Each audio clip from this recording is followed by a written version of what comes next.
team for this extremely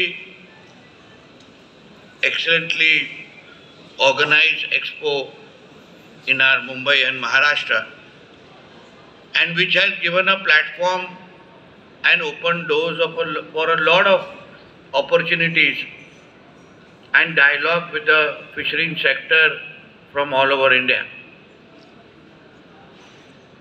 This initiative has surely opened up a lot of windows for us to encourage a lot of companies and lot of people who are, and also experts who are looking to take the fisheries industries into the next step.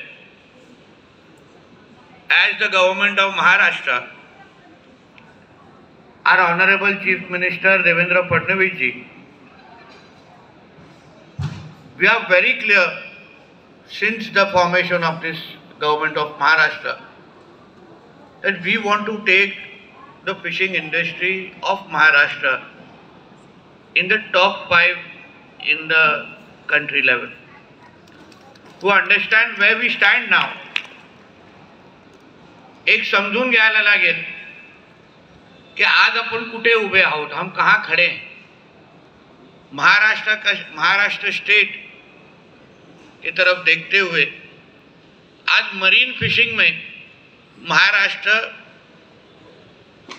6th पे है, 6वें क्रमांक पे है. Inland fishing में we R rank 16th. कुठे जायचंय हे ठरवण्याच्या अगोदर कुठून सुरुवात करायचं हे ठरवणं अत्यंत गरजेचं आहे. आणि आमची स्पीड किंबहुना आमची डिसिजन मेकिंग प्रोसेस किती फास्ट आहे याचा अंदाज अगर तुम्हाला घ्यायचा असेल तर आम्ही आमच्या महाराष्ट्राच्या सरकारच्या पहिल्या 100 दिवसामध्ये आमच्या मत्स्य व्यवसायाला कृषीचा दर्जा हे पहिल्याच 100 दिवसामध्ये दिलेला.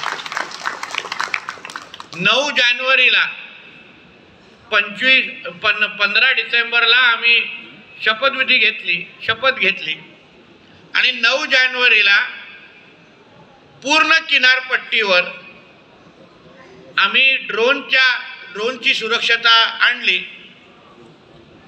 आणि कोस्टल सिक्युरिटी हा ह्या महाराष्ट्र सरकारचं किती मोठं प्राधान्य आहे हे आम्ही त्या निमित्ताने दाखवून दिलेलं आहे.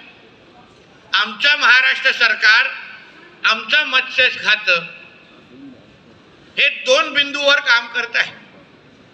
एक तर कोस्टल सिक्युरिटी, दुसरं मच्छीमारांचा विकास.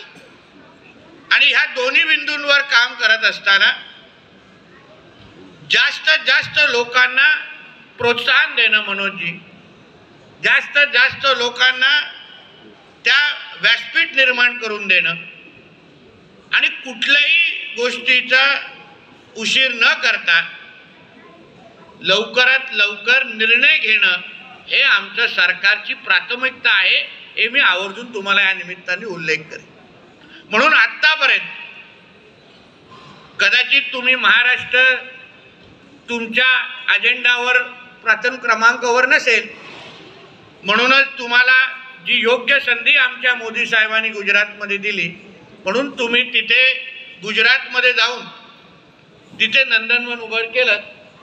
आता वेळ आहे की तुम्ही असो, कॉलेजी असो किंवा ह्या बाजू समोर उपस्थित असलेले जे माझं ऐकत असतील त्यांनी परत जाऊन आपल्या टीमला सांगावं कि अभी हमको महाराष्ट्र जाना है और फिशरीज को वहाँ बड़ा करना है.